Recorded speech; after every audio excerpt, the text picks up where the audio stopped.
So, how is the parachute regiment in India different from other parachute regiments in the world?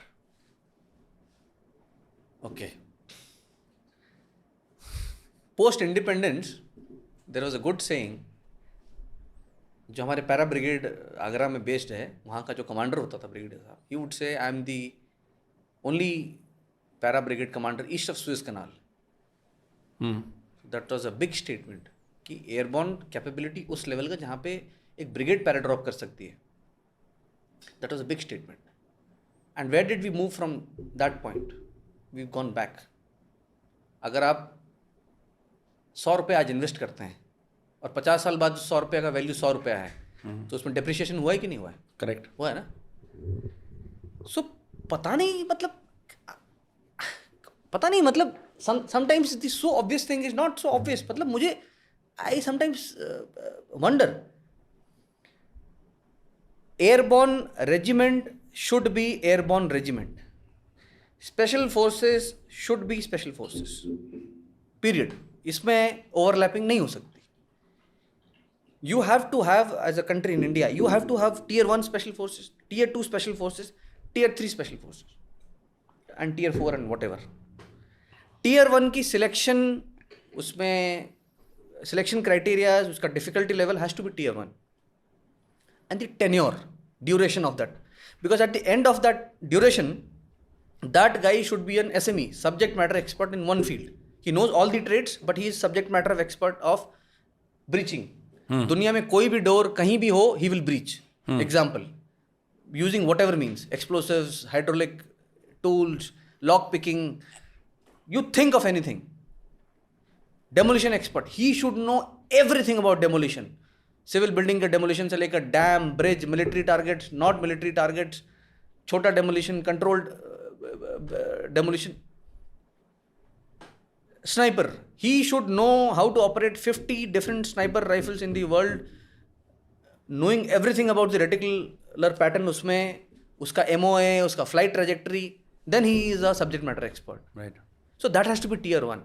Tier 2 can be supporting tier 1, जैसे होता है वहाँ SAS British context में SAS को parachute regiment support करती है, या US concept में सील्स को या डेल्टास को रेंजर्स सपोर्ट करती है, because they are in number. And the tier 1 are like less in number. Right. More trained. वहाँ पे ये रिफ्ट नहीं होता कि रेंजर नेवी सील को या डेल्टा को बोल रहा है, ओए तू अपने आप को ज़्यादा कद्दू मास्टर मत समझ. यहाँ पे होता है. यहाँ पे तो आप गोपीनाथ जाइए, 250 रुपये का एक कमांडो का टी शर्ट लाइए और पहन के घूमिए, बोलिए कि मैं फलाना ऑर्गेनाइजेशन का कमांडो हूँ. And it is the same for everybody.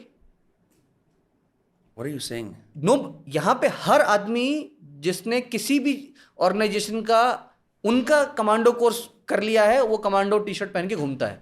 उसका मैंडेट, टास्किंग, डिग्री, इंटेंसिटी कुछ नहीं है. कहीं उसकी स्टैंडर्डाइजेशन नहीं है. आप कहीं भी चले जाओ, वो आपसे लड़ जाएगा कि भाई मैं तेरे से कम थोड़ी ना हूँ. वो अपनी जगह सही है. As a country, where have you made those parameters? Your tier 1 special forces, your training duration is 9 months, 12 months. You have to endure the 12 months training. 12 months रगड़ा नहीं लगाना है. रगड़ा का फेज होता है, रगड़ा के फेज के बाद स्किल सिखाना है. You are a super specialist of XYZ, so you are tier 1. तेरे को सिर्फ हाई लेवल उस इन्फो पे ऑपरेट करना है. SF का operation is highly influenced by the kind of information that you have. You will be fed information by the top agency, and you will work with the strategic forces. President से, defence minister से जो clearance आएगा उसमें तुम operate करोगे. You will operate outside the country also. हम तो उसी का गुट्टी पिए जा रहे हैं कि we are non aligned country, we are neutral country, we are this, we are that, and then we say कि we are the 5th biggest economy, हमें सिक्योरिटी काउंसिल पे सीट चाहिए. कौन देगा तुमको? क्यों देगा? Just because you are 14 lakh की आर्मी हो इसलिए देगा? क्या हमारी आर्मी प्रोफेशनल है? बहुत प्रोफेशनल है. जो ना के बराबर रिसोर्सेज में जहाँ जहाँ डिप्लॉयड है, जितने टाइम अपने घर परिवार को छोड़ के रहते हैं हॉरिबल कंडीशंस में, बहुत प्रोफेशनल आर्मी है, बहुत डेडिकेटेड आर्मी है. बट उसके बियॉन्ड क्या है? How do you define the capability of an army कि मैं 4 जगह पोस्ट हो गया, दैट इज इट? नो. आपके पास क्या इक्विपमेंट है, आपका एक्सपोजर लेवल क्या है, आपने इंटरनेशनल फोरम पे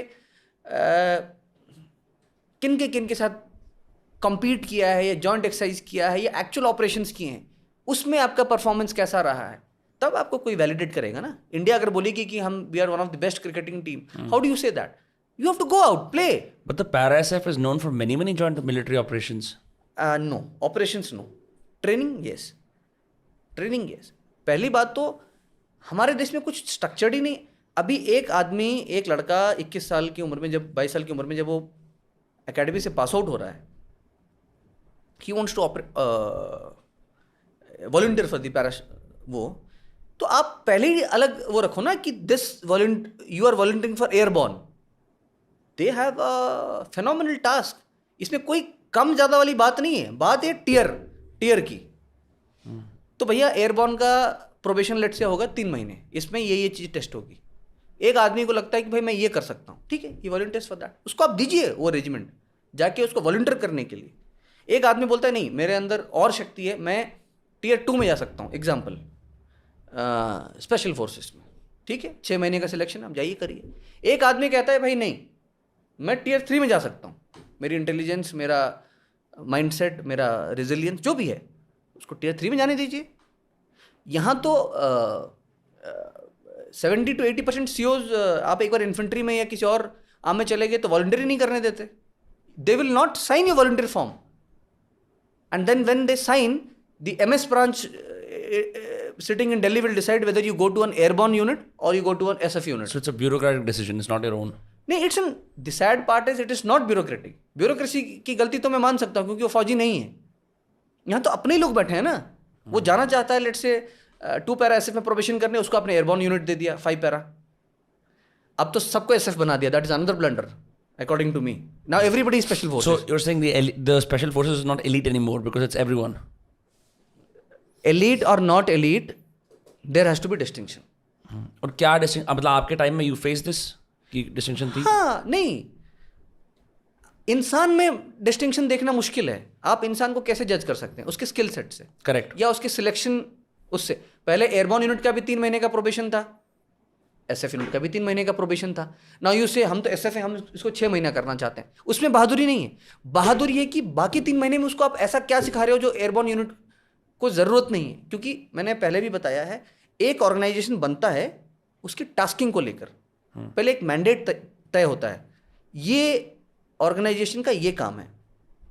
उस मैंडेट के बेसिस पे आप एक ऑर्गेनाइजेशन बनाते हैं, उसके सब हेड्स बनाते हैं, ट्रीज बनाते हैं, फिर उसको आप इक्विप करते हैं. राइट. अनफॉर्चुनेटली हमारे देश में, मैं पता नहीं मुझे जानबूझ के कि ना समझी में, there has always been a rift between the airborne units and the SF units. Okay. And the people are not to be blamed. The people are volunteering कि मैं यहाँ से वहाँ शिफ्ट करना चाहता हूँ, बट हमारे पास वो स्केल ही नहीं है, यार्ड स्टिक ही नहीं है जिससे हम मेजर करें कि भाई तू यहाँ से यहाँ आना चाहता है तो what is the increment. Demolition का कोर्स वो भी कर रहा है, ये भी कर रहा है, एडवांस कम्युनिकेशन वो भी कर रहा है, ये भी कर रहा है, 3 महीने का प्रोबेशन इसका भी है, उसका भी है, लेकिन वो एयरबॉर्न है और ये स्पेशल फोर्सेस है. ऐसा कैसे हो सकता है? And airborne is a tier lower than the special forces? दुनिया के स्पेशल फोर्सेस में airborne is a tier 2 unit. It's a tier 2 unit, simple. आप 101 देख लीजिए, यूएस की 82 एयरबॉर्न देख लीजिए, कोई भी एयरबॉर्न ब्रिटिश पैराशूट रेजिमेंट देख लीजिए, they are in support to the tier 1 unit. And what does the support entail? Like, it support, they are in numbers, they have more firepower, they will help seal a particular place. Let's say there's a high value target in one of the villages and you get the intel, so the supporting unit will go and cover all the ingress and egress points. उसको चोक कर देगी कि बाहर से कोई reinforcement ना आए, अंदर से कोई बाहर ना जा पाए. Then पैरेलली आपका टियर 1 यूनिट जाएगा, हेली से अपसेलिंग करेगा, फास्ट ट्रूपिंग करेगा, उतरेगा, कम लोग होंगे, ज़्यादा कोऑर्डिनेशन होगा, बेटर इक्विपमेंट्स होंगी, बेटर एक्सेस टू टेक्नोलॉजी होगा. Then they will go and execute that task. उस हाई वैल्यू टारगेट को जिंदा लाना है, नहीं लाना है, दैट इज टियर 1 यूनिट का टास्क. सो वो डिस्टिंक्शन है ही नहीं यहाँ पे.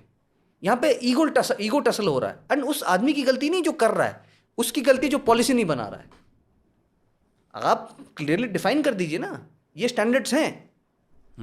अगर नेवी सील, यूएस का नेवी सील जो टियर 1 माना जाता है या tier 2, if is navy SEAL team 6 है तो टियर 1 है, उसको भी डेल्टा फोर्स जाना है जो उनका टियर 1 यूनिट है, तो उसको भी सेम सिलेक्शन प्रोसीजर से गुजरना है. आफ्टर डूइंग हिज बड्स, 9 महीने का बड्स ट्रेनिंग करने के बावजूद he has to again go for a selection. वो क्योंकि उसको पता है कि जब मैं डेल्टा फोर्स में जाऊंगा मेरी specialisation will grow manifold. I will again have to pick up skills. हमारे यहाँ वो है ही नहीं कॉन्सेप्ट. हम सिर्फ क्या बोलते हैं, जनरलाइज करके बस चले जा रहे हैं. वो उसका स्पेशल फोर्स, वो उसका स्पेशल फोर्स, वो उसका स्पेशल फोर्स.